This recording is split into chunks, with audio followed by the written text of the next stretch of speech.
As Maya Angelou said, if you don't like something, change it.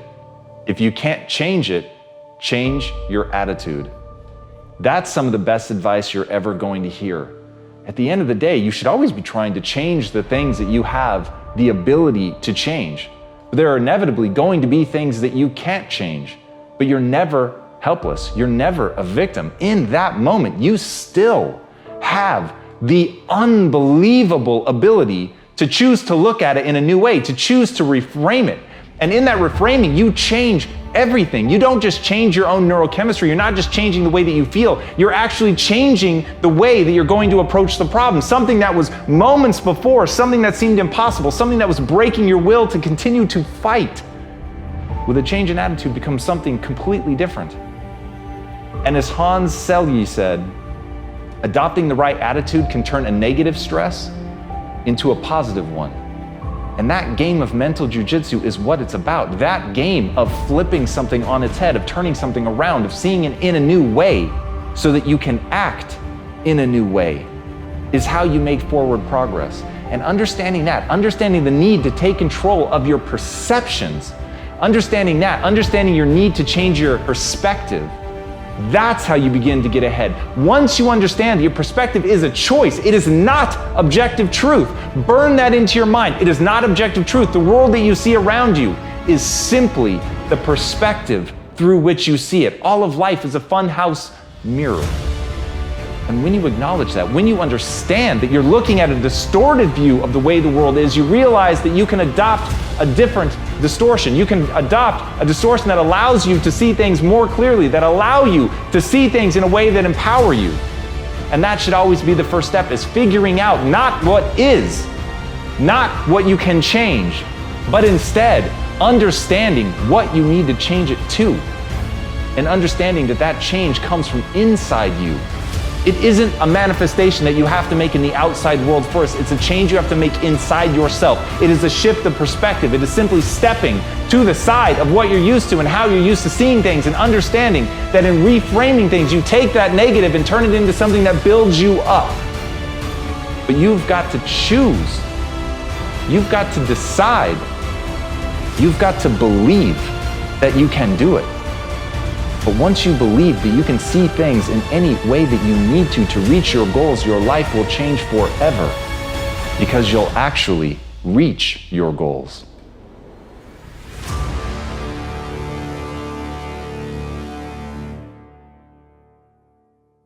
I want to dispel a myth for you.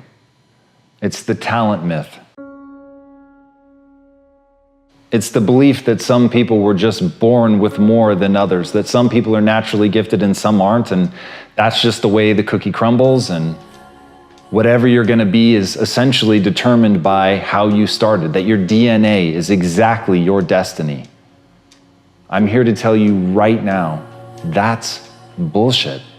It's just not true. It's not the truth of the way that humans are designed. As a species, we're the ultimate adaptation machine. The very thing that puts us at the top of the pyramid is our ability to adapt. It is the fact that the brain is plastic, that it responds to change, it responds to stressors, it responds to repetition. And repetition is a slave to obsession. As Conor McGregor said, there's no talent here. This is hard work. This is an obsession. You could be anyone if you put in the time.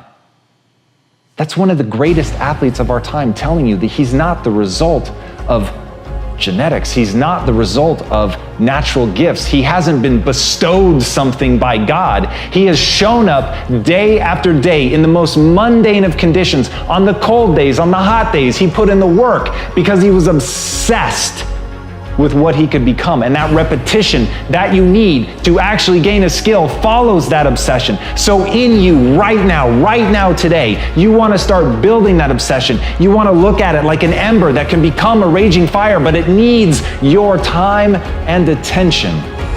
It needs your time and attention. You've got to take that interest. You've got to take that spark of desire and you've got to fan the flames. You've got to turn it into that obsession. And from that obsession, if you put in the work, if you do the things day in and day out, the backbreaking work, pushing through the pain, fighting through, feeling like an idiot, fighting through embarrassment, getting up, brushing yourself off, doing it again, practicing, putting yourself at somebody's feet and asking, what could I have done better? Not look at the things that you're doing well, but look at the things that you're doing wrong. Look at the things that you're doing poorly, staring at your inadequacies with no loss of pride. Because the only thing you value in yourself is your willingness to do that, your willingness to work your ass off. And as Sylvester Stallone said, I'm not the richest, smartest, or most talented person in the world, but I succeed because I keep going and going and going. And that's the secret. There's nothing more than that. The people that you see that win at the highest level, they were the ones that didn't give up. They're the survivors. And you've got to ask yourself, am I a survivor type? Am I the type of person that continues to push through when it gets hard, when it gets boring, when I feel lost, when I don't know what I'm doing, when I have no faith in myself, even in that darkest hour? Can I push forward? Can I accept that the human body will respond to that stress? It will respond to that stimulus, but I have to show up and I have to do the work. And so that's the beautiful thing. You're not going to separate yourself based on your genetics. You're not going to separate yourself based on who your parents were or where you were born. You're going to separate yourself by showing up when you don't want to. You're going to separate yourself by pushing forward when it hurts.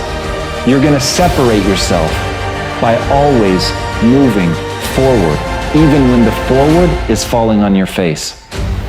So never lose sight of that. It's the person that keeps going that can't be defeated.